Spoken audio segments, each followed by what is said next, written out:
آج ہم لالا موسیٰ میں اکٹھے ہیں اور ماشاءاللہ اس وقت یہاں لالا موسیٰ گجرات، ٹھیکریاں اور کئی ارد گرد کی کلاسز اور لوگ موجود ہیں. خاص طور پہ اس وقت برانچ میں ہمارے جو اسٹوڈنٹ جن کا تکمیل قرآن ہے وہ اپنا تعارف بھی کرائیں گی اور کچھ بات کریں گی. السلام علیکم ورحمۃ اللہ وبرکاتہ.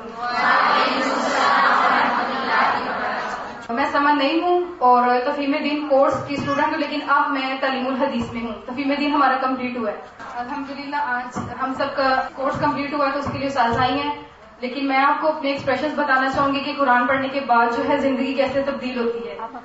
قرآن کی تکمیل ہوئی ہے تو اس کے حوالے سے میں آپ کو بتانا چاہوں گی اپنے ایکسپریشنز کہ لائف کیسے چینج ہوتی ہے قرآن پڑھ کے.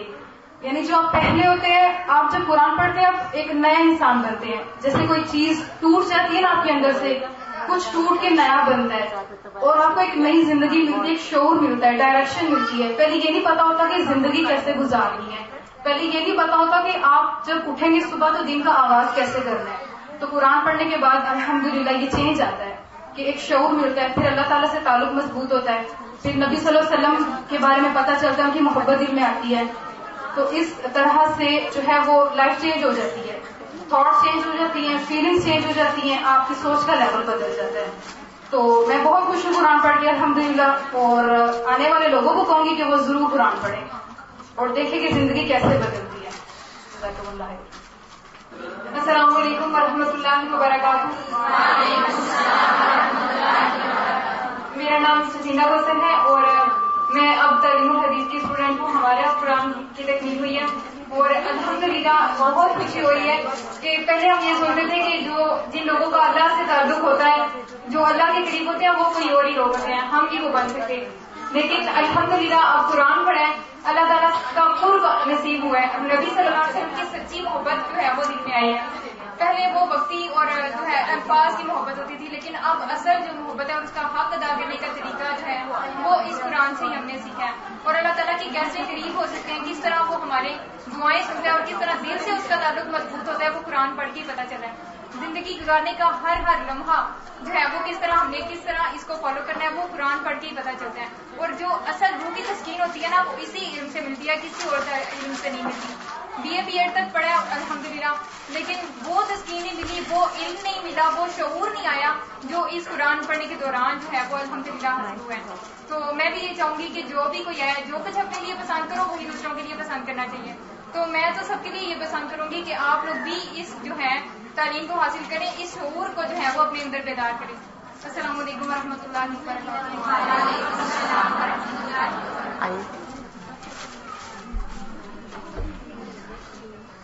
صوت قرآن والے کون سے پارے پہ؟ السلام علیکم ورحمۃ اللہ وبرکاتہ. میرا نام سائرہ اکرم ہے. میں تفہیم الدین کورس کی اسٹوڈنٹ ہوں جو اب تکمیل کو پہنچ چکا ہے، اور اب میں تعلیم الحدیث کورس کی اسٹوڈنٹ ہوں. میں صرف لکھنا چاہوں گی، صرف ایک شعر سے اپنی فیلنگس بیان کروں گی. میں سکون ڈھونڈتی رہی بہاروں میں، ہنسی وادیوں میں، سرمئی نظاروں میں، میں اس کی تلاش میں جا پہنچی نظاروں میں، میں اس کی تلاش میں جا پہنچی نظاروں میں، مگر وہ مجھے ملا قرآن کے 30 پاروں میں. جزاکم اللہ خیرا کثیرا. آئیے سارے مل کے ایک عربی کی نشید سنتے ہیں. السلام علیکم ورحمۃ اللہ وبرکاتہ.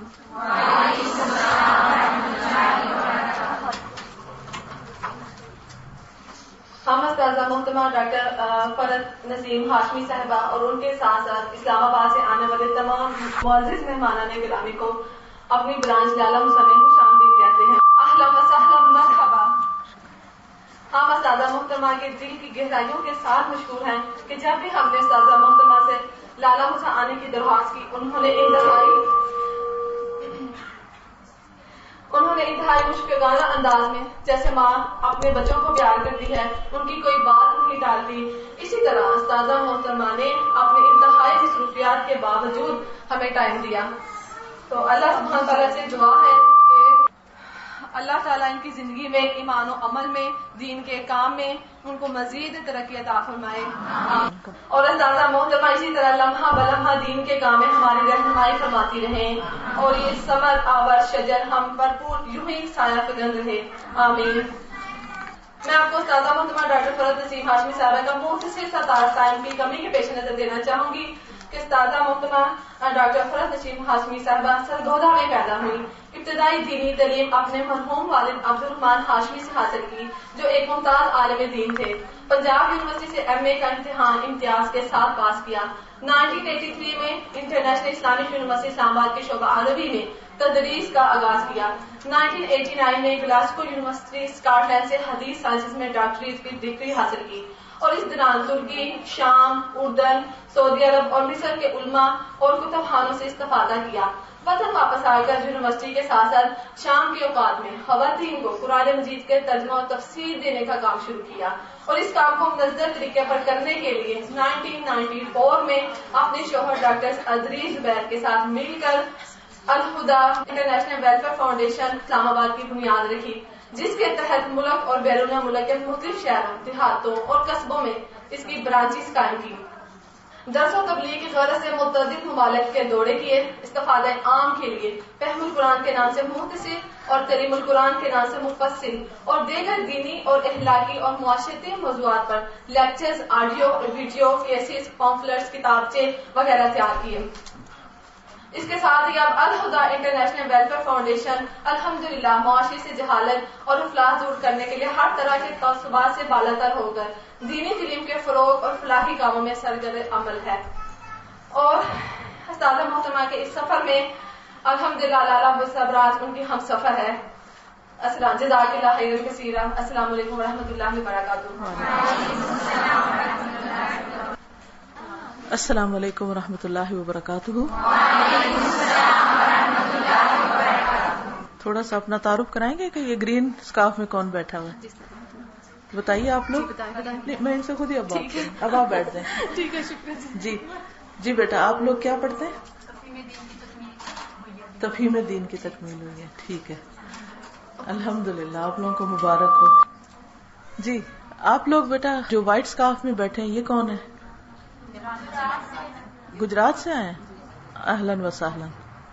اور آپ کہاں سے آئے؟ لالا موسیٰ سے آئے ہیں. ادھر ہی کلاس ہوتی ہے؟ اچھا، ماشاء اللہ. کون سے سپارے پر ہیں؟ 5ویں پر ہیں. گڈ. اور یہ جو فروزی کپڑوں میں ہے، جی آپ لوگ کیا پڑھتے ہیں؟ تفہیم دین. ابھی نیا کورس یہاں پر شروع ہو رہا ہے کہ ختم؟ کون سا سپارہ؟ 5th پارہ. ماشاء اللہ، گڈ. اچھا، اور کہاں سے آیا کوئی؟ ٹھیکریاں والے ہاتھ اٹھائیں. اچھا، ماشاء اللہ. آپ لوگ کون سے سپارے پر ہیں؟ ہاں جی، سب ڈفرنٹ پہ ہیں. اچھا، اور کون ہے؟ کوئی اور اپنا کچھ بتانا چاہے؟ ہاں، کوئی اور بشک جہاں مرضی سے بتائے. کہاں سے آئے؟ لالا موسیٰ سے آئے. گجرات سے بھی آئے. ٹھیک ہے. جلال پور جٹا سے بھی آئے. سب کو خوش آمدید. اچھا، خواص پور. بالکل. ٹھیک. ڈنگا سے بھی آئے ہیں. اچھا. کون لوگ ہیں ڈنگا سے آئے؟ چلے اب ہم کچھ تھوڑا سا حدیث وغیرہ پڑھ لیتے ہیں. مجھے بتایا گیا ہے کہ کچھ لوگوں کی تکمیل ہو رہی. نحمدہ ونصلی علی رسولہ الکریم، اما بعد، فاعوذ باللہ من الشیطان الرجیم، بسم اللہ الرحمن الرحیم. رب اشرح لی صدری ویسر لی امری واحلل عقدۃ من لسانی یفقہوا قولی. اللہ تعالیٰ کا لاکھ لاکھ شکر ہے جس نے ہمیں دین اسلام کی نعمت عطا کی، ایمان نصیب کیا. ایمان کی دولت ہر دولت سے بڑی. نبی صلی اللہ علیہ وسلم کی ایک حدیث ہے، عن انس بن مالک قال قال رسول اللہ صلی اللہ علیہ وسلم طوبى لمن آمن بی ورآنی مرة وطوبى لمن آمن بی ولم يرنی 7 مرار. مسند احمد. انس بن مالک رضی اللہ عنہ سے مروی ہے کہ رسول اللہ صلی اللہ علیہ وسلم نے فرمایا، ایک مرتبہ خوشخبری ہے ان لوگوں کے لیے جنہوں نے مجھے دیکھا اور مجھ پر ایمان لائے، اور 7 مرتبہ خوشخبری ہے ان لوگوں کے لیے جو مجھ پر بن دیکھے ایمان لائے. یہ خوشخبری ہم سب کے لیے ہے کہ ہم نے اللہ کے رسول صلی اللہ علیہ وسلم کو دیکھا نہیں، ہم نے صرف جانا ہے. قرآن مجید کے ذریعے، احادیث کے ذریعے، سیرت کے ذریعے، اور ہم آپ پر ایمان لائے، اور ہم آپ سے محبت کرتے ہیں، اور ہم آپ کو دنیا کا سب سے عظیم ترین انسان مانتے ہیں، اور آپ کے طریقے پر چلنے کی کوشش کرتے ہیں، اس طریقے سے محبت کرتے ہیں. تو جو لوگ ایسا ایمان لائیں ان کے لیے اللہ کے رسول صلی اللہ علیہ وسلم خوشخبری دے رہے ہیں کہ خوش قسمت ہے ایسے لوگ کہ جن کو یہ ایمان نصیب ہوا. آج آپ دیکھیے دنیا کے حالات کیا ہیں، کتنی اسلام دشمنی، لوگوں کے دلوں میں اسلام کے خلاف کیسی کیسی نفرتیں اور غلط فہمیاں، اور اس کے لیے کس طرح کے جذبات ہیں. اور خاص طور پر رسول اللہ صلی اللہ علیہ وسلم کے بارے میں کبھی کوئی وہ خاکے بنانے لگ جاتے ہیں، کبھی کوئی ایسی کتابیں لکھنے لگتے ہیں آپ کے خلاف، کبھی میڈیا سے کوئی اور پروپیگنڈا کرنے لگتے ہیں. تو یہ حقیقت میں فتنوں کا دور ہے. اس دور میں ان سارے فتنوں کے باوجود اللہ کے رسول صلی اللہ علیہ وسلم پر ایمان لانا اور آپ کی اتباع کرنا، آپ سے محبت کرنا، یہ ایک بہت ہی خوش قسمتی کی بات ہے کہ جس کو یہ نصیب ہو جائے، جس کے دل میں اللہ سبحانہ و تعالیٰ یہ ڈال دے.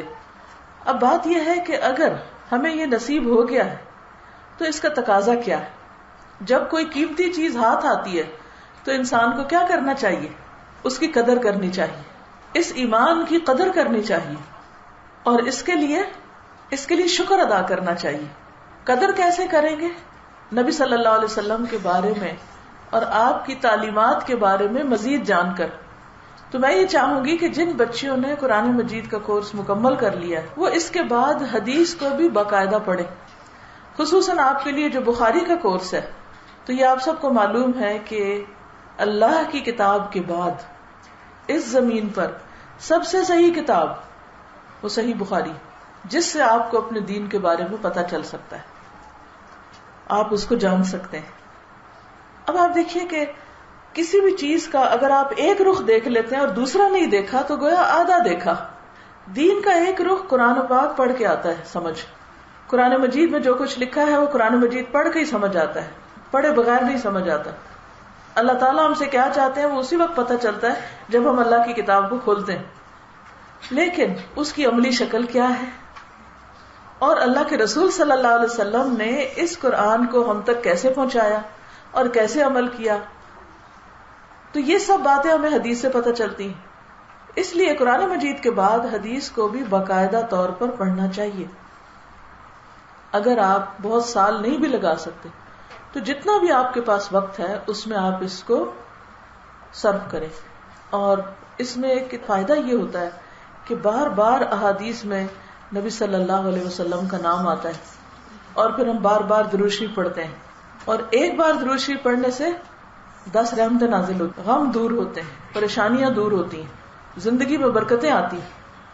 تو قرآن مجید کی طرح حدیث کا پڑھنا بہت سی برکتوں اور رحمتوں کا سبب بنتا ہے، اور پھر اس طرح کی خوشخبریاں ملتی ہیں.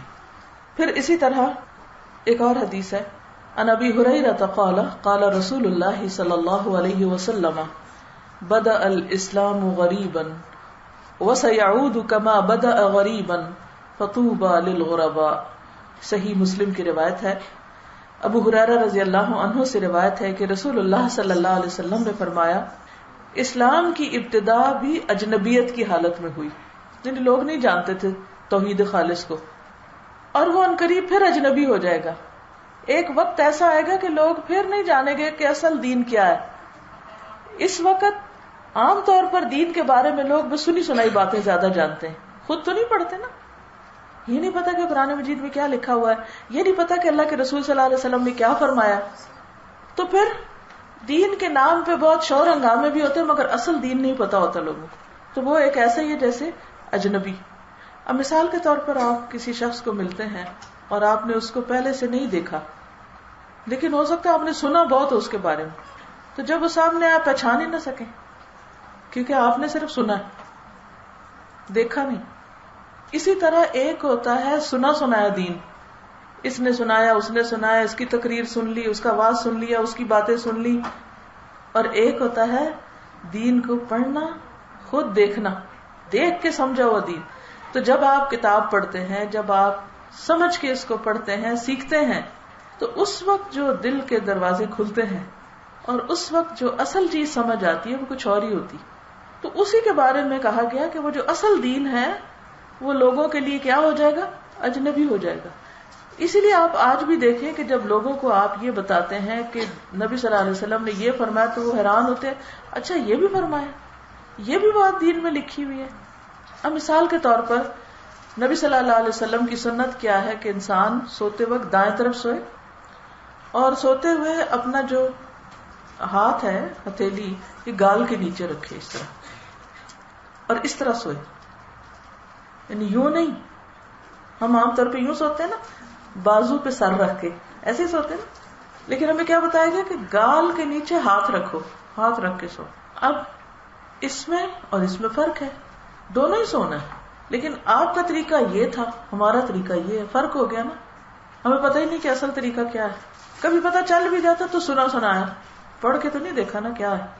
اب اس کا نقصان کیا ہوتا ہے کہ پھر ہم ڈاما ڈول رہتے ہیں، کبھی کرتے ہیں کبھی نہیں کرتے. پچھلے دنوں میں پڑھ رہی تھی کہ جب ہم یہ حصہ گال کے نیچے رکھتے ہیں تو اس سے دماغ کے کچھ ایسے حصے ایکٹیویٹ ہو جاتے ہیں، کیونکہ اس تلیوں میں ہیٹ بھی ہوتی ہے نا، اور پھر یہاں سے بھی رگیں گزر رہی ہیں، کانوں کے پاس سے بھی اور ادھر سر کو بھی، کہ جس سے انسان کے اندر سے جو زائد مادے ہیں، چربی وغیرہ، وہ پگھلنے لگتی. اور بھی کئی حکمتیں ہوں گی، فائدے ہوں گے، ہمیں تو نہیں معلوم. اب جب ہم کوئی چیز سائنس میں پڑھتے ہیں، کوئی ریسرچ پڑھتے ہیں، پھر ہم حدیث پڑھتے ہیں تو ہم کہتے ہیں اچھا یہ ہے دین میں، ہمارے دین میں، ہمارے نبی نے ہمیں سکھایا. ہمیں پتہ ہی نہیں، اجنبی چیز ہے، ان نون، اسٹرینجر. تو اس لیے آپ صلی اللہ علیہ وسلم نے ان لوگوں کو خوشخبری دی ہے کہ جو اجنبی ہوں، اسٹرینجر ہوں. ساری دنیا کچھ اور کر رہی ہے، وہ کچھ اور کر رہے ہیں. اب ساری دنیا کس کی طرف چل رہی ہوتی؟ جو کوئی فیشن چلتا ہے، چاہے وہ صحیح ہے یا غلط. مثلا آج کل میں دیکھتی ہوں کہ لوگوں نے ایسے کپڑے پہنے ہوئے ہیں کہ جس میں کوئی حیا نہیں. پجامے پہنتی ہیں لڑکیاں اور چاک اتنے اونچے کر لیتی ہیں کہ پسلیاں بھی ننگی ہو رہی ہوتی ہیں، اور یہ ساری ٹانگ کی شیپ پوری نظر آ رہی ہوتی ہے. اور جب وہ چلتے ہیں تو ایک ٹانگیں پتہ چلتا ہے پتلی ہیں، موٹی ہیں، کیسی ہیں کیسی نہیں، اوپر تک، نیچے سے اوپر، یوں لگتا ہے ننگا چل رہا ہے کوئی. یعنی یقین کریں کہ جب میری کسی پہ ایسے نظر پڑی ہے میرا دل خراب ہوا ہے، میں دیکھ نہیں سکی. میں نے اپنی نظر شرم سے میں پھیر لیتی ہوں، میرا دل نہیں مانتا دیکھنے کو. کیونکہ حیادار لباس وہ ہے کہ جو نہ شفاف ہو، سی تھرو نہ ہو کہ بیچ میں سے نظر آ رہا ہو سب کو، اور نہ وصاف ہو. وصاف کا مطلب یہ کہ پہن کے ایسا نہ چپکے کہ وہ آپ کے جسم نظر آنے لگ جائے، کہ پوری شیپ دکھنے لگ جائے کہ آپ کیا ہیں. پہلے کم از کم شلوار ہماری گھیرے دار، اس سے یہ تو نہیں پتا چلتا تھا نا کہ ٹانگ کتنی موٹی پتلی ہے یا کیسی ہے کیسی نہیں، دکھتا تو نہیں تھا نا. اب ان پجاموں نے حیا ہی ختم کر دی. ہم بغیر سوچے سمجھے اندھا دھند فیشن فالو کرنے لگتے ہیں. ایسے میں جو نہ کرے وہ کیا لگتا ہے؟ اسٹرینجر، اجنبی، کہ ہائے ہائے اس کو تو پتہ ہی نہیں کیسے رہنا ہے، اس کو تو کسی بات کی خبر نہیں. تو ایسے لوگ، یعنی ایک ایمان والی حیادار لڑکی کپڑا بناتے وقت کئی بار سوچے گی کہ اس کپڑے کو پہن کے میں ننگی تو نہیں ہو رہی.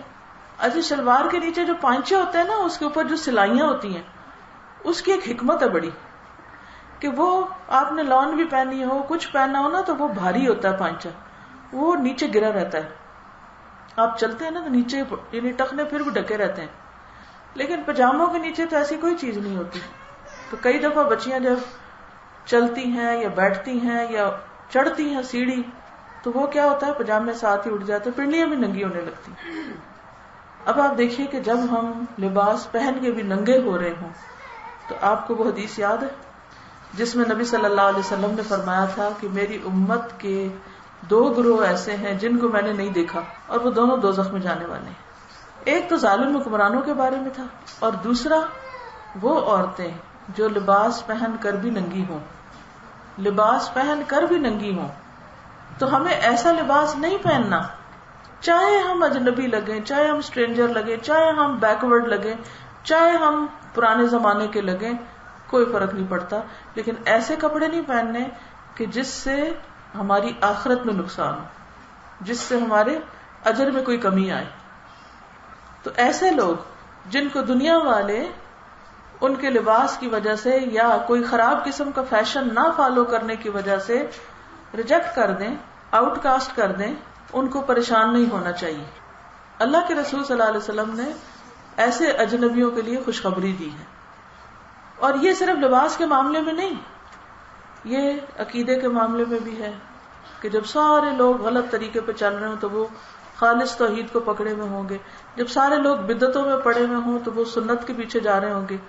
یعنی ساری دنیا ادھر جا رہی ہے، وہ ادھر جا رہے ہیں. وہ کن کے پیچھے جا رہے ہیں؟ وہ صرف رواج کے پیچھے جا رہے ہیں، رسموں کے پیچھے جا رہے ہیں. اور یہ کس کے پیچھے جا رہے ہیں؟ سنت کے پیچھے جا رہے ہیں، نبی صلی اللہ علیہ وسلم کے پیچھے جا رہے ہیں. اب جو قیامت کا دن ہوگا تو کون کس کے پیچھے جائے گا؟ کون کس کے ساتھ ہوگا؟ کون کس کے ساتھ اٹھایا جائے گا؟ جس سے وہ محبت کرتا ہے. جس کے پیچھے وہ دنیا میں تھا آخرت میں بھی اسی کے پیچھے جائے گا. ہم سب کو اچھی طرح سوچ لینا چاہیے کہ ہم کوئی بھی کام کرتے وقت کس کے پیچھے جاتے ہیں، کس کو فالو کرتے ہیں، اور ہم کیا چاہتے ہیں کہ ہمارا انجام کس کے ساتھ ہو. ایک اور حدیث ہے ان فضالة بن عبید انه سمع رسول الله صلی اللہ علیہ وسلم یقول طوبى لمن هدي الى الاسلام وكان عيشه كفافا وقنعا. فضالہ بن عبید رضی اللہ عنہ سے مروی ہے کہ انہوں نے رسول اللہ صلی اللہ علیہ وسلم کو یہ فرماتے ہوئے سنا ہے کہ اس شخص کے لیے خوشخبری ہے جسے اسلام کی طرف ہدایت مل گئی اور اس کی روزی بقدر کفایت ہو اور وہ اس پہ قناعت کرے، یعنی وہ اس پہ راضی ہے. ایک تو اس کو اسلام کا رستہ مل گیا، دین کا طریقہ مل گیا.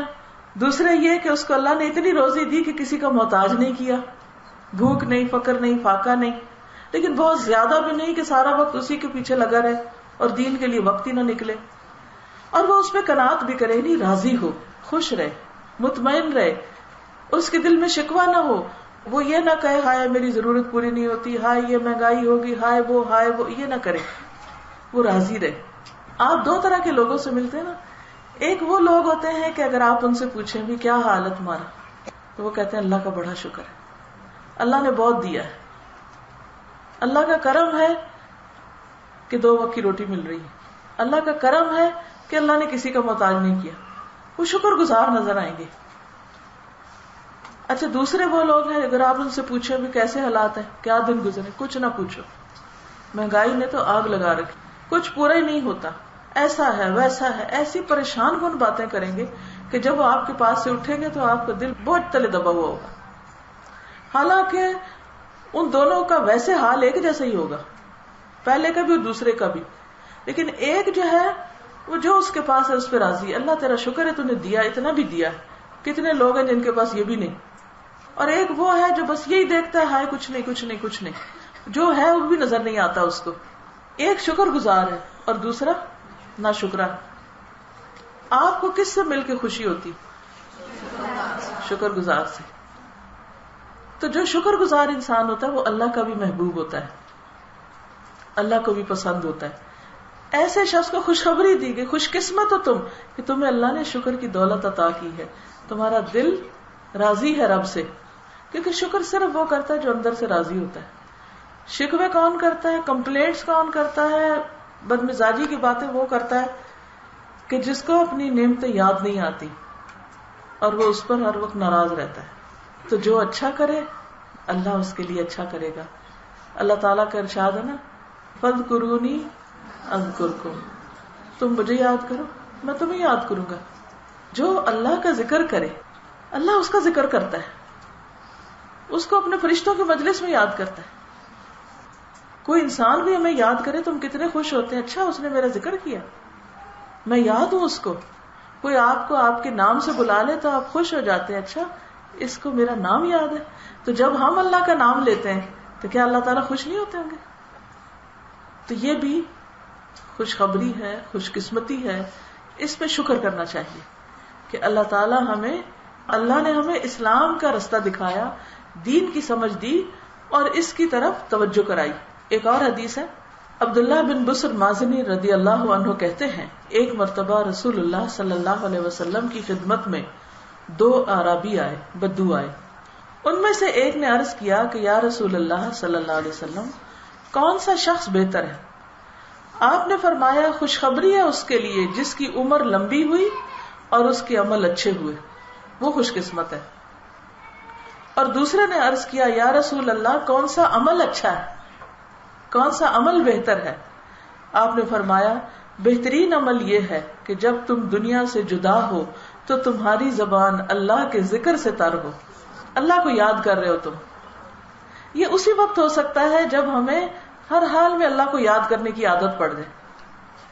اگر آپ یہ چاہتے ہو کہ آپ اللہ کے محبوب ہو جائیں, اللہ کے قریب ہو جائیں, اللہ تعالیٰ آپ سے محبت کرے, تو ذکر کی کثرت رکھیں, تسبیح کرتے رہیں, سبحان اللہ والحمدللہ ولا الہ الا اللہ واللہ اکبر لا حول ولا قوت الا باللہ. کبھی دروشی پڑھے, کبھی استغفار پڑھے, کبھی یا حی یا قیوم پڑھے, کبھی آپ اللہ کے باقی نام پڑھیں, کبھی آپ آیت کریمہ پڑھیں, کبھی استغفار پڑھیں, یعنی کچھ نہ کچھ پڑھتے رہیں, اللہ کو یاد کرتے رہیں. تو خوش قسمت ہے وہ انسان کہ جس کی زبان دنیا سے جاتے ہوئے اللہ کو یاد کر رہی ہو. اللہ تعالیٰ بھی اس کو یاد کر رہے ہوں گے, اور پھر جب وہ اللہ سے ملاقات کرے گا, اس کا آخری عمل یہ ہوگا, اللہ تعالیٰ سے ملاقات کرے گا تو اللہ تعالیٰ اس سے راضی ہو جائے گا. اسی طرح کچھ اور خوشخبریاں بھی ہیں. انس بن مالک رضی اللہ عنہ سے مروی ہے کہ رسول اللہ صلی اللہ علیہ وسلم نے فرمایا, بعض لوگ بھلائی کی کنجی ہوتے ہیں, چابی, خیر اور برائی کے لیے تالا, اور بعض لوگ برائی کے لیے کنجی یعنی چابی اور بھلائی کے لیے تالا. سو خوشخبری ہے اس شخص کے لیے جس کے ہاتھوں میں اللہ نے خیر کی کنجیاں رکھ دی, اور ہلاکت ہے اس شخص کے لیے جس کے ہاتھوں میں اللہ نے شر کی کنجیاں رکھ دی. اب ہم سب کو سوچنا چاہیے کہ ہم کون سی کنجی ہیں. جب ہم کہیں جاتے ہیں تو ہم سے خیر پھیلتی ہے کہ شر پھیلتا ہے؟ لوگ خوش ہو جاتے ہیں کہ ہم لوگوں کو ناراض کر دیتے ہیں, لوگوں کو فائدہ پہنچاتے ہیں یا لوگوں کو تکلیف دے کے آتے ہیں. ہم کیا کرتے ہیں؟ ہم ان کو کوئی خیر بھلائی کی بات بتا کے آتے ہیں یا ان کو کوئی غیبتیں سنا کے آتے ہیں؟ اس وقت جو باتیں میں آپ کو بتا رہی ہوں, آپ میں سے کتنے ناراض ہو رہے ہیں؟ کوئی ناراض نہیں ہو رہا, مجھے پتہ نہیں ہو رہا. انشاءاللہ سب سنیں گے, پیار سے بتائیں, سب سنیں گے. تو بات یہ ہے کہ ہم اگر کہیں جائیں تو لوگوں کے لیے خیر بن جائیں, ان کے لیے خیر کے رستے کھول کے آئیں کہ اچھا یہ کرو. ان کو کوئی ایسی چیز دے کر آئیں کہ جس کی وجہ سے ان کی زندگی میں کوئی تبدیلی آ جائے, انہیں ایک روشنی نظر آ جائے, اور برائی کے تالے بند کر کے آئیں. جو برے کام کر رہے ہیں ان کو اس سے روکیں. پھر اسی طرح ایک اور حدیث ہے, نبی صلی اللہ علیہ وسلم نے فرمایا, اسلام کا آغاز اجنبیت کی حالت میں ہوا اور بالآخر یہ دوبارہ اجنبی ہو جائے گا, یعنی لوگ پہچانیں گے ہی نہیں جیسے آغاز میں تھا. سو خوشخبری ہے غرباء کے لیے, اجنبیوں کے لیے. کسی نے پوچھا, یا رسول اللہ صلی اللہ علیہ وسلم, غرباء سے کون لوگ مراد ہیں؟ یہ کون ہیں جن کو آپ خوشخبری دے رہے ہیں؟ فرمایا, جو لوگوں کے فساد پھیلانے کے زمانے میں اصلاح کا کام کریں گے.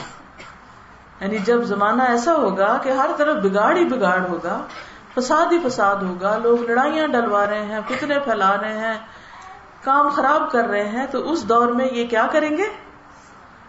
اصلاح کا کام کریں گے. مثلا آپ کہیں جاتے ہیں, 2 لوگ لڑے ہوئے ہیں, آپ ان کی صلح کرا دیتے ہیں, آپ کے لیے خوشخبری ہے. لیکن اگر آپ کہیں جاتے ہیں اور اچھے بھلے ہنستے کھیلتے گھرانے میں فساد ڈال کے آ جاتے ہیں, چغلیاں لگا کے, لڑا کے لوگوں کو, تو پھر شامت ہے. ہم سب کو جہاں بھی جائیں اور جہاں سے نکلیں. وہ دعا بھی اسی لیے مانگی گئی ہے نا, وَقُلْ رَبِّ أَدْخِلْنِي مُدْخَلَ صِدْقٍ وَأَخْرِجْنِي مُخْرَجَ صِدْقٍ وَاجْعَلْ لِي مِن لَّدُنْكَ سُلْطَانًا نَصِيرًا. اس کی دعا مانگنی چاہیے کہ یا اللہ ہم جو بھی کریں خیر اور بھلائی کا کام کریں, اور ہمارے کہیں بھی جانے سے لوگوں کے لیے بھلائیاں ہو, اصلاح ہو, فساد نہ ہو, لڑائیاں نہ ہو کسی کے گھر میں. ایک اور حدیث ہے, عبداللہ ابن عمرو ابن العاص سے روایت ہے کہ ایک دن ہم لوگ رسول اللہ صلی اللہ علیہ وسلم کے پاس موجود تھے. آپ فرمانے لگے خوشخبری ہے غرباء کے لیے. کسی نے پوچھا یا رسول اللہ صلی اللہ علیہ وسلم غرباء سے کون لوگ مراد ہیں, یہ اجنبی کون ہیں؟ آپ نے فرمایا برے لوگوں کے جمع غفیر میں, یعنی برے لوگوں کی بھیڑ میں تھوڑے سے نیک لوگ جن کی بات نہ ماننے والوں کی تعداد ماننے والوں کی تعداد سے زیادہ ہو. جن کی بات ماننے والے تھوڑے ہیں تبھی اجنبی ہے نا. یہ ساری دیکھیں اس میں جو ایکسپلینیشن ہے وہ حدیث خود کر رہی ہے کہ جو اصلاح کا کام کرے, جو خیر کے دروازے کھولے لوگوں کے لیے, اور جو لوگ نہیں مان رہے اس زمانے میں ایمان لانے والے اللہ رسول کی بات پر اور ان چیزوں کو سچ سمجھ کر اس کے اوپر جم جانے والے, استقامت اختیار کرنے والے. ورنہ عام طور پہ پتہ کیا ہوتا ہے, کوئی درس سنا نا, کوئی بات سنا تو جوش میں آ گئے, نمازیں کیا تہجد بھی شروع کر دی. تھوڑے دن کے بعد اللہ تعالیٰ امتحان بھی لیتا ہے بندے کا, جوش ٹھنڈا ہو گیا, اب نمازوں میں بھی سستی ہونے لگی. تو یہ نہیں ٹھیک. پسندیدہ عمل کیا ہے, چاہے تھوڑا سا مگر اس پہ انسان جم جائے, پکڑ لے اس کو. تو ہم نے اللہ سے یہ بھی دعا کرنی ہے کہ اللہ تعالیٰ جو خیر اور بھلائی کے کام ہیں ہمیں ان کے رستے دکھا اور پھر ہم ان پر جم بھی جائیں. یہ نہیں کہ موسم بدلے تو ہمارے دل بھی بدل جائیں اور ہمارے رستے بھی بدل جائیں, اور اگر ماحول فرق ہو گیا تو ہمارا حال بھی بالکل ان جیسے لوگوں کی طرح ہو جائے. نہیں, ماحول کوئی بھی ہو, آپ کہیں بھی ہوں, مشرق میں ہو مغرب میں ہو, آپ اپنے دین پر جمے رہیں. پھر اسی طرح ایک اور حدیث ہے, آپ صلی اللہ علیہ وسلم نے فرمایا درہم و دینار کا بندہ اور چادر کا بندہ ہلاک ہو جائے, یعنی جو صرف مال کے پیچھے دوڑتا ہے, یہ مراد ہے. اسے اگر دیا جائے تو خوش ہوتا ہے, اگر نہ دیا جائے تو ناراض ہو جاتا ہے. جیسے بچے ہوتے ہیں نا, اگر آپ وہ کہتے ہیں ہمیں عیدی دیں, ہمیں پیسے دیں, آپ انہیں دیں تو بڑے خوش ہوں گے, اور اگر نہیں دیں تو ناراض ہو کے چارپائی کے نیچے گھس جائیں گے, بات بھی نہیں کریں گے کہ آپ نے ہماری بات نہیں مانی. تو کچھ لوگ بڑے ہو کر بھی بچے رہتے ہیں. اگر آپ ان کو رشتے داروں میں آپ دیکھیں نا, آپ ان کو کچھ دیتے رہے تو وہ آپ سے ان کے تعلقات ٹھیک رہیں گے, اور اگر آپ نے دینا بند کیا تو وہ تعلقات بھی خراب کر لیں گے, ناراض ہو جائیں گے آپ سے. ہلاک ہو جائے, اوندھا ہو جائے, جب اس کو کانٹا چبھے تو نکالا نہ جائے. خوشخبری ہے اس بندے کے لیے جو اپنے گھوڑے کی لگام اللہ کی راہ میں پکڑے ہوئے ہو, یعنی سوار ہو. اس کے سر کے بال پراگندہ ہوں, پاؤں گرد آلود ہوں. اگر اسے پیرے پہ لگا دیا جائے تو حفاظت میں پوری تندہی سے لگا رہے, یعنی کوئی بھی آپ اس کو ڈیوٹی دے دیں, کوئی کام دے دیں اللہ کے راستے میں, وہ جم کے اس کو کرے. اور اگر لشکر کے پیچھے دیکھ بھال کے لیے لگا دیا جائے تو اس میں بھی پوری تندہی اور فرض شناسی سے لگا رہے, یعنی آگے کریں, پیچھے ڈیوٹی لگائیں, آگے کی صفوں میں بھیج دیں, کچھ بھی دیں, وہ اس پہ راضی, اور وہ نیکی کے کام میں جمع ہوا ہے. اچھا, ہمارے یہاں کیا ہوتا ہے, اگر عام طور پر جیسے کچھ لوگ مل کے کوئی کام کر رہے ہیں تو اگر کسی کو کہا جائے نا آپ یہاں نہیں وہاں کھڑے ہو جائیں تو وہ ادھر سے مائنڈ کر جاتا ہے, اور تھوڑی دیر بعد پتہ چلتا ہے بھی کدھر ہے وہ تو گھر چلا گیا. کیوں بھائی, کیا ہوا اس کو؟ وہ آپ نے کہا تھا نا ادھر نہیں کھڑے ہونا, تو اس نے کہا میں کھڑے ہی نہیں ہوتی. ہمارا یہ طرز عمل ہے. کبھی ہم صرف وہ کام کرنا چاہتے ہیں جو ہماری کنوینئنس کا ہو, بس اتنا جو آسانی سے کر سکے. ذرا سا کام زیادہ پڑا, ذرا سی ڈیوٹی بڑی, چھوڑ گئے. تو اللہ کے پسندیدہ بندے وہ ہیں جو اللہ کے راستے میں نکلے تو پھر جہاں بھی ان کو جس کام کے لیے بھی کہا جائے اسے پوری فرض شناسی سے کریں. اگر اندر آنے کی اجازت چاہے تو اجازت نہ ملے, اور اگر وہ کسی کی سفارش کرے تو اس کی سفارش نہ مانی جائے. مطلب یہ ہے کہ اس کا کوئی بڑا سٹیٹس نہیں, لوگوں کے نزدیک بڑی اہمیت نہیں, لیکن اللہ کے نزدیک اس کی بڑی اہمیت ہے. اللہ کا وہ بڑا پیارا ہے, کیونکہ وہ اللہ کی خاطر اللہ کے دین کی سربلندی کے لیے اس کو جو بھی کچھ کرنے کے لیے کہا جاتا ہے وہ اس کو کرنے کو راضی ہو جاتا ہے، نہ اپنی جان کی پرواہ کرتا ہے، نہ مال کی، نہ کسی اور چیز کی. پھر اسی طرح ایک اور خوشخبری ہے، ثوبان رضی اللہ عنہ سے مروی ہے کہ رسول اللہ صلی اللہ علیہ وسلم نے فرمایا، خوشخبری ہے اس کے لیے جس نے اپنی زبان پر قابو پا لیا. بڑا ہی مشکل کام ہے، اور اسے اس کے گھر نے کشادگی اور گنجائش دی اور وہ اپنے گناہوں پر رویا. اب دیکھیں 3 چیزیں یہاں بتائی. نمبر 1، اس نے اپنی زبان پہ قابو پا لیا. اب دیکھیں ہم سب سے زیادہ جو غلطیاں ہوتی ہیں نا وہ زبان کی ہوتی ہیں. خود ہی سمجھ آ جاتی ہے کہ ہم نے اچھا نہیں کہا، صحیح نہیں کہا، پھر پشیمانی بھی ہوتی ہے. زبان کی پھسلن قدم کی پھسلن سے بھی زیادہ ہے. پھسلتے تو آپ کبھی کبھی ہیں نا، لیکن زبان تو ہر روز پھسلتی ہے. ہر روز کوئی نہ کوئی ایسی بات ہو جاتی ہے کہ جس پر بعد میں انسان کو ندامت ہوتی ہے کہ یہ نہ بھی کہتے تو کیا تھا. ایسے میں پھر کیا کرنا چاہیے؟ جب ہو جائے تو پھر کیا کرنا چاہیے؟ توبہ استغفار کرنا چاہیے، اپنے گناہوں پہ رونا چاہیے، کیونکہ وہ جو دل پہ غبار آتا ہے نا پھر وہ رو کے ہی صاف ہوتا ہے. اور خوب سچے دل سے معافی مانگنی چاہیے اللہ تعالیٰ سے، کیونکہ وَمَن يَغْفِرُ الذُّنُوبَ إِلَّا اللَّهُ، اللہ کے سوا کون گناہ بخش سکتا ہے، کون معاف کرے گا؟ لوگ تو نہیں کرتے نا. لوگوں کے حق میں تو چھوٹی سی بھی کوتاہی ہو جائے تو لوگ اس کو پلے باندھ لیتے ہیں ہمیشہ کے لیے، چھوڑتے نہیں ہیں اس کو. تو اس لیے بندوں سے بھی معافی مانگ لینی چاہیے اگر بندوں کے حق میں کوئی کمی بیشی ہو جائے، اور اس کے ساتھ ساتھ اللہ تعالیٰ سے بھی معافی مانگنی چاہیے. یعنی اس کی کوئی پرواہ بھی نہیں کر رہا نا، اس کی کیئر نہیں کوئی کر رہا، یہ مطلب ہے.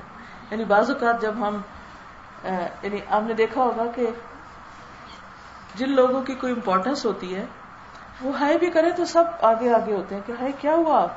لیکن کچھ مسکین ایسے ہوتے ہیں کہ جو اتنے سنسیئر ہوتے ہیں اللہ کے ساتھ، لیکن ان بیچاروں کا حال یہ ہوتا ہے کہ وہ ان کو بخار بھی چڑھ جائے تو کوئی نہیں پوچھتا بھی تمہارا کیا حال ہے. یعنی اگر اس کو کوئی کانٹا چبھ جائے تو وہ کوئی پرواہ نہیں کرے گا کہ اس کا کانٹا ہم نکالیں. یہ مطلب ہے یعنی اس کا کوئی سٹیٹس نہیں ہے، لیکن پھر بھی وہ مائنڈ نہیں کرتا، وہ پھر بھی اللہ کے راستے میں جمع ہوا ہے، وہ کام کر رہا ہے، کیونکہ اس نے لوگوں کے لیے نہیں کرنا، اللہ کے لیے کرنا ہے. یہ بہت بڑا فرق ہے. اور اصل میں اللہ کے لیے کرتا ہی وہی ہے جو بندوں سے بے نیاز ہو جاتا ہے. جس کا رویہ بندوں کے رویے کے تابع ہوتا ہے اس میں استقامت نہیں ہو سکتی، وہ نیکی میں جم نہیں سکتا. ایک اور خوشخبری ہے اس شخص کے لیے جو اپنے نامہ اعمال میں کثرت سے استغفار پائے. یعنی جب اس کی کتاب کھولی جائے تو ہر روز صبح شام استغفار استغفار، اوپر نیچے بہت زیادہ استغفار. نبی صلی اللہ علیہ وسلم ایک دن میں کتنی بار استغفار کرتے تھے؟ 70 سے 100 بار. اور بعض اوقات بہت روتے بھی تھے، تہجد میں لمبا کھڑے بھی رہتے تھے، حالانکہ آپ کے اگلے پچھلے گناہ معاف کر دیے گئے تھے، آپ کے درجات بلند کر دیے گئے تھے، اس کے باوجود آپ کثرت سے استغفار کرتے تھے. ہم سب اپنے آپ سے پوچھیں کہ کیا ہم دن میں 100 بار استغفار کرتے ہیں؟ ایک تسبیح پڑھتے ہیں روز؟ کبھی پڑھ لی، کبھی چھوڑ دی، کبھی کیا، کبھی نہ کیا. تو گڈ نیوز ہے، خوشخبری ہے اس کے لیے جو قیامت کے دن جب نامہ اعمال کھلے اس کا تو اس میں خوب استغفار موجود ہو، کیونکہ جو ہم بولتے جاتے ہیں وہ لکھا جا رہا ہے. کل کبیر و صغیر مستقر، ہر چیز باقاعدہ لکھی جا رہی ہے. اب تو یہ ہے نا کہ ایسے سافٹ ویئر نکل آئے ہیں کہ جب آپ بولتے ہیں تو وہ مشینیں لکھتی ہیں. یعنی ایسی بڑی گواہی اللہ نے دنیا میں ہی انسانوں کو دکھا دی. تو اسی طرح جب ہم بولتے ہیں تو نامہ اعمال میں سب کچھ لکھا جا رہا ہے، ایک حرف بھی مس نہیں ہوتا. ما یلفظ من قول الا لدیہ رقیب عتید، کہ اس کی زبان سے ایک لفظ نہیں نکلتا مگر ایک حاضر، اٹینٹو، تیار فرشتہ لکھنے کے لیے موجود ہوتا ہے. فوراً لکھ لیتا ہے کیا کہا اس نے. چھوٹی بات اور بڑی بات انسان نامہ اعمال دیکھے گا تو کہے گا ما لہذا الکتاب لا یغادر صغیرۃ ولا کبیرۃ الا احصاها. اس کتاب کو کیا ہوا؟ اس نے تو نہ کوئی چھوٹی چیز چھوڑی نہ بڑی، نسینہانہ، ہر چیز لکھ لی اس نے، اچھی باتیں بھی، خراب باتیں بھی، لغو باتیں بھی، بیکار بھی، سبھی لکھ لی. تو ایسے میں خوش قسمت ہے وہ کہ جن کی کتاب میں استغفار بہت زیادہ ملے. تو استغفار جو ہے نا وہ ایک طرح سے ربڑ کی طرح ہے، وہ جب ہم کرتے جاتے ہیں نا تو برائیاں مٹتی جاتی. ایک اور حدیث ہے ابو سعید خدری رضی اللہ عنہ سے مروی ہے کہ رسول اللہ صلی اللہ علیہ وسلم کی خدمت میں ایک آدمی نے حاضر ہو کر عرض کیا، یا رسول اللہ صلی اللہ علیہ وسلم، ان لوگوں کے لیے توبہ ہے جنہوں نے آپ کو دیکھا اور وہ آپ پر ایمان لائے. نبی صلی اللہ علیہ وسلم نے فرمایا، واقعی توبہ ہے ان لوگوں کے لیے جنہوں نے مجھے دیکھا اور مجھ پر ایمان لائے. اور توبہ پھر توبہ پھر توبہ، 3 دفعہ 3 خوشخبریاں ان لوگوں کے لیے جو مجھ پر بن دیکھے ایمان لائے. ایک مرتبہ 7 بار فرمایا اور اس میں 3 بار فرمایا. اس آدمی نے پوچھا کہ توبہ سے کیا مراد ہے؟ وہاں تو خوشخبری کی بات تھی، یہاں توبہ سے مراد آپ نے فرمایا یہ جنت کے ایک درخت کا نام ہے جس کی مسافت 100 سال کے برابر ہے. اتنا بڑا درخت ہے اور اہل جنت کے کپڑے اسی کی تہ میں سے نکلیں گے، یعنی وہاں سے اس کے بن کے آئیں گے. جیسے سندل کی چیزیں بنتی ہیں اور چیزوں کی، کئی بوٹیوں سے چیزیں بناتے ہیں نا، جیسے چٹائیاں آپ بناتے ہیں، تو وہ تو سخت سخت چیزیں ہوتی، لیکن یہ تو بہت ہی خوبصورت قسم کا درخت ہے. جیسے درختوں پر ہی ریشم کے وہ کیڑے کام کرتے ہیں، تو اس کی تہ میں ایسی چیز ہوگی، کیونکہ جنت کا تو کسی نے دیکھا ہی نہیں ہے. میں آپ کو یہ تو بتا نہیں سکتی کہ جیسے فلانے درخت کی طرح، دنیا میں کچھ نہیں اس جیسا، وہ تو الگ ہی چیز ہے. تو جو اللہ تعالیٰ میں بتاتے ہیں، ہم نے تو وعدہ کر رکھا ہے، وہ والذین یؤمنون بالغیب، کہ غیب پر ایمان لاتے ہیں، تو ہم ایمان لاتے ہیں کہ ایسا ہوگا. تو اب بات یہ ہے کہ اگر ہم چاہتے ہیں کہ ہمیں توبہ نصیب ہو اور اس کا سایہ نصیب ہو اور خوشخبریاں ملیں اور ہم اچھے حال میں رہیں اور بری خبروں سے اور برے انجام سے بچیں، تو پھر ہمیں اس چیز پر، ان باتوں پر عمل کرنے کی ضرورت ہے. تو ہم نے جتنی بھی باتیں پڑھی ہیں اگر ہم ان کو دوہرا لیں اور آپ مجھے بتائیں کہ آپ نے کیا سیکھا ہے، تو انشاءاللہ اس سے آپ کو باقی کچھ بھی یاد نہ رہے تو 2-4 چیزیں انگلیوں پہ ڈال کے لے جائیں اور اس پہ عمل کریں. ٹھیک ہے، چلیے دعا پڑھ لیتے ہیں. اللہم لک الحمد کما ہدیتنا للاسلام وعلمتنا الحکمت والقرآن. اللہم لک الحمد حمد الشاکرین الذاکرین الطائبین المستغفرین الصائمین القائمین. لک الحمد حمدا حمدا ولك الشكر شكرا شكرا. لك الحمد أنت قلت وقولك الحق المبين وأنت أصدق القائلين. قل صدق الله فاتبعوا ملة إبراهيم حنيفا ومن أصدق من الله حديثا ومن أصدق من الله قيلا. لا إله إلا الله المتوحد في الجلال بكمال الجمال تعظيما وتكبيرا، المتفرد بتصريف الأمور على التفصيل والإجمال تقديرا وتدبيرا، المتعالي بعظمته ومجده، الذي نزل الفرقان على عبده ليكون للعالمين نذيرا. لا إله إلا الله الكريم التواب اللطيف الوهاب، الذي خضعت لعظمته الرقاب وذلت لجبروته الصعاب ولانت لقدرته الشدائد السلاب. رب الأرباب ومسبب الأسباب ومنزل الكتاب وخالق الناس من تراب، غافر الذنب وقابل التوب شديد العقاب. لا إله إلا الله عليه توكلت وإليه متاب. ونحن على ما قال ربنا وخالقنا ورازقنا من الشاهدين ولما أوجب وألزم غير جاحدين. والحمد لله رب العالمين، وصلوات الله وسلامه على خاتم النبيين وإمام المرسلين وعلى آله الطيبين الطاهرين وصحابته الغر الميامين وزوجاته الطاهرات أمهات المؤمنين والتابعين ومن تبعهم بإحسان إلى يوم الدين. اللهم لك الحمد على نعمك العظيمة وآلائك الجسيمة، حيث أنزلت إلينا خير كتبك وأرسلت إلينا أفضل رسلك وشرعت لنا أفضل شرائع دينك وجعلتنا من خير أمة أخرجت للناس وهديتنا لمعالم دينك الذي ليس به التباس ولك الحمد على ما يسرتنا من تلاوة كتابك العزيز الذي لا يأتيه الباطل من بين يديه ولا من خلفه تنزيل من حكيم حميد. میں جو دعائیں لکھی ہیں ان کو آپ پڑھیے. نیچے ترجمہ ہے, اگر آپ عربی نہیں بھی پڑھ سکتے تو ترجمے کو آپ پڑھیے. انشاءاللہ اچھے الفاظ میں اللہ سبحانہ وتعالیٰ کی تعریف کی گئی ہے اور پھر آخر میں اللہ سے مانگا گیا ہے اللہ تعالیٰ ہم سب کا یہاں آنا بیٹھنا اور جو ہم نے سنا ہے اس پر عمل کرنا قبول فرمائے. آپ سب کو اللہ تعالیٰ صحت اور ہمت اور عزم عطا فرمائے اور اپنے راستے پر استقامت دے, اور آپ سب کو توفیق دے کہ آپ کے آس پاس کے سارے علاقے قرآن و سنت کی روشنی سے منور ہو جائیں. ربنا تقبل منا انك انت السميع العليم وتب علينا انك انت التواب الرحيم وصلى الله تعالى على خير خلقه محمد وعلى آله وأصحابه وأهل بيته أجمعين برحمتك يا أرحم الراحمين.